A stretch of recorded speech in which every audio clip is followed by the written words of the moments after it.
పడుతున్నాడు, ఏడుస్తున్నాడు, నేను దూరం అయిపోయానని.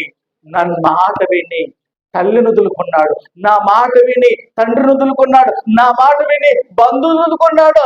ఆ ఊరిని కన్న తల్లిని ఆ పుట్టిన ఊరిని వదులుకున్నాడు. దేవుడే తల్లడిల్లిపోయాడు.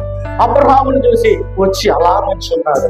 అలా నుంచోగానే అబ్రహాం అనుకున్నాడు, నా దేవుడు నా దగ్గరికి వస్తాడా, నా దేవుడు నా దగ్గరికి వస్తాడా, నా దేవుడు నన్ను చూస్తాడా, నేను చేసిన తప్పుకి, నేను చేసిన ద్రోహానికి, నేను చేసిన పాపానికి నా స్నేహితుడు మళ్ళా నా దగ్గరికి వస్తానంటే అలాగా తల్లడిల్లిపోతున్న ఆ హృదయాన్ని చూసి దేవుడు రాగానే వెంటనే అబ్రహాం ఏం చేశాడు ఏమన్నాడమ్మా, అయ్యలారా దాటిపోవద్దు, నన్ను దాటిపోవద్దు.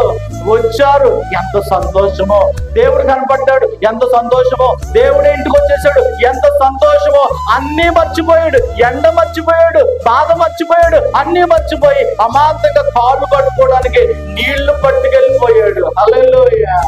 ఏంటి అడావిడేంటి, ఈ అడావిడేంటి, ఈ తొందర ఏంటి, ఈ కంగారేంటి, ఈ సంతోషం ఏంటి, ఈ ఆతృత ఏంటి, ఈ యొక్క గొప్ప ఈ సహచర్యం ఏంటి? ఇట్లారా అదిరిపోయి అలాగే చూస్తున్నాడు. గబగబా వెళ్ళిపోయి కాళ్ళకి నీళ్ళు ఇచ్చేసాడు, గబగబా వెళ్ళిపోయి ఇట్లారా మందలోనికి వెళ్ళిపోయి మంచి అక్క దూడను తెచ్చి సిద్ధం చేయమని భార్య చెప్పాడు. సిద్ధం చేసేసి వెంటనే కాళ్ళకు నీళ్లు ఆరకమునిపే పిల్లరా వచ్చి అయ్యలారా కొంచెం అలసడు కూర్చు.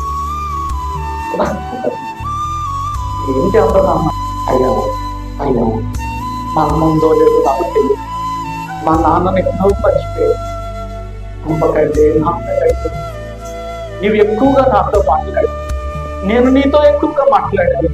నువ్వు కనపడక 1 సంవత్సరం నువ్వు కనపడక, 2 సంవత్సరాలు కనపడక నేను తల్లడిల్లిపోయాను. ఇప్పుడు నువ్వు వచ్చావు, నేను వదులుకోలేను, నేను ఏదైనా వదులుకుంటాను కానీ నిన్ను మాత్రం వదులుకోలేను నేను. హల్లెలూయా. నేను చెప్తున్నాను, ఈ లోకంలో దేవుని కోసం నువ్వు దేన్నైనా వదులుకో, ఏం పర్లేదు, కానీ దేవుణ్ణి మాత్రము ఏమీ వదులుకోకు.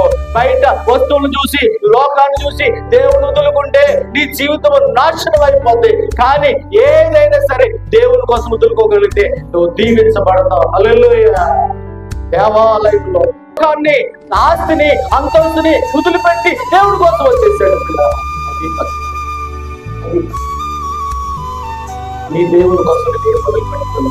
నేను చెప్తున్నాను, నీ దేవుని కోసం నువ్వు ఏదైనా వదిలిపెడితే దాన్ని 2 అంతరిస్తాడు తెలుసా దేవుడు నీకు. నువ్వు అనుకుంటున్నా